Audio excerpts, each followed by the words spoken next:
Good morning and welcome to K10 News Diary. Great to see you and thank you for tuning in to K10 News Diary this morning. My name is Brenda Zedaradido, ready to set the pace for you in terms of what you need to expect making the headlines in the country and beyond our borders. So that is why News Diary has to happen first before K10 News Center. So now, let me begin with letting you know about what you need to expect in terms of news making the headlines today. We begin with the corridors of justice, and that has to do with the murder of the late ex-Kabete Member of Parliament, that is George Mushai, and that murder trial will proceed at Milimani Law Courts, and facing charges are Eric Isabwa, alias Chairman, Raphael Kimani, alias Kim Butcher, and Mustafa Kimani, alias Musto, Stephen Atsiva, alias Chokore, Jen Wanjiro, alias Shiro, Margaret Njeri, and Simon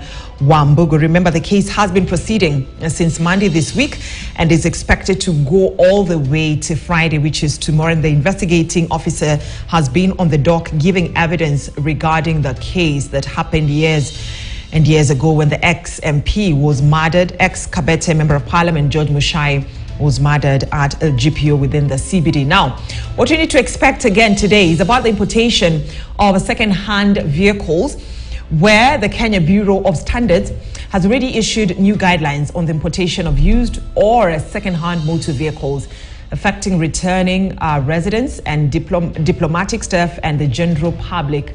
State that beginning January 1st, 2024.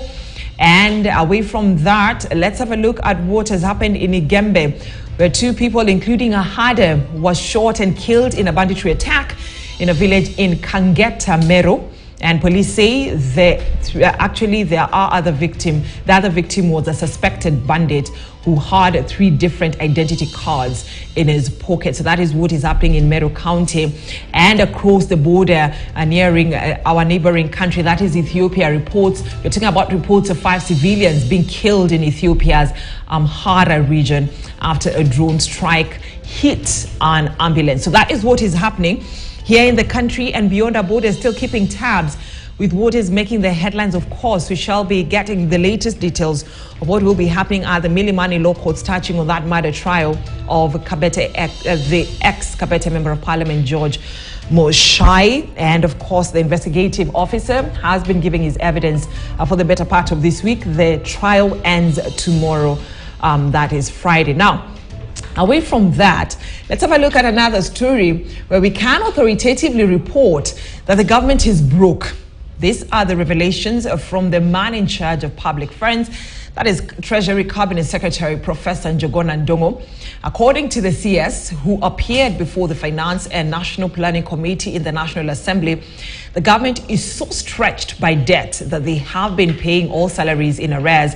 This comes barely a day after members of parliament vowed to disrupt the activities of government if the CDF monies are not released before recess. And as Daniel Karaoke now reports, head teachers have also submitted a petition before parliament to pressure the government to provide capitation. The government has been on the receiving end for increasing and introducing new taxes.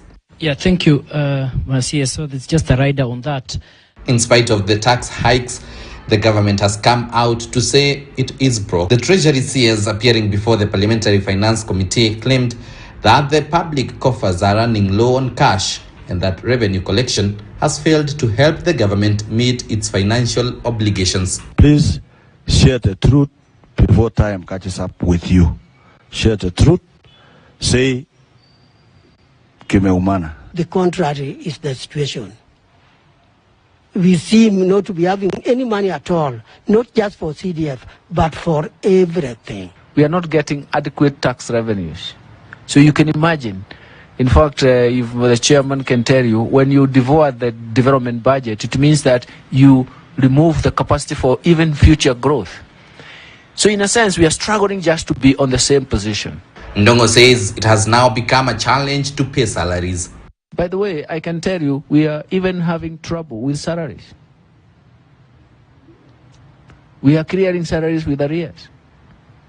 Okay, you know, just imagine that. The CS explained that the economic crisis has plunged the nation into further debt, which has forced the government to make drastic structural measures to shield Kenya's crumbling economy.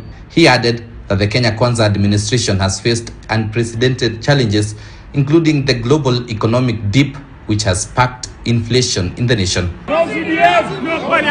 Ndungu's statement comes hours after the MPs protested late disbursement of the NG-CDF, vowing to disrupt the normal activities of the parliament. The government is always supporting their executive programs to the detriment of CDF. To show the extent of the cash crunch in government, the head of secondary schools have petitioned Parliament to intervene and force the government disbursed free day secondary school capitation, as they were running on empty coffers and debts. The petitioner is concerned that despite the increase in capitation per learner, the Government of Kenya subsidy for the free day secondary program has consistently been lower than the actual enrollment. We must either say that the government is unable to support secondary education by way of capitation, or allow the head teachers to charge extra fees. The CS says the government would ensure that the monies are availed as soon as possible. Daniel Kariuki, KTN News, Nairobi. So now,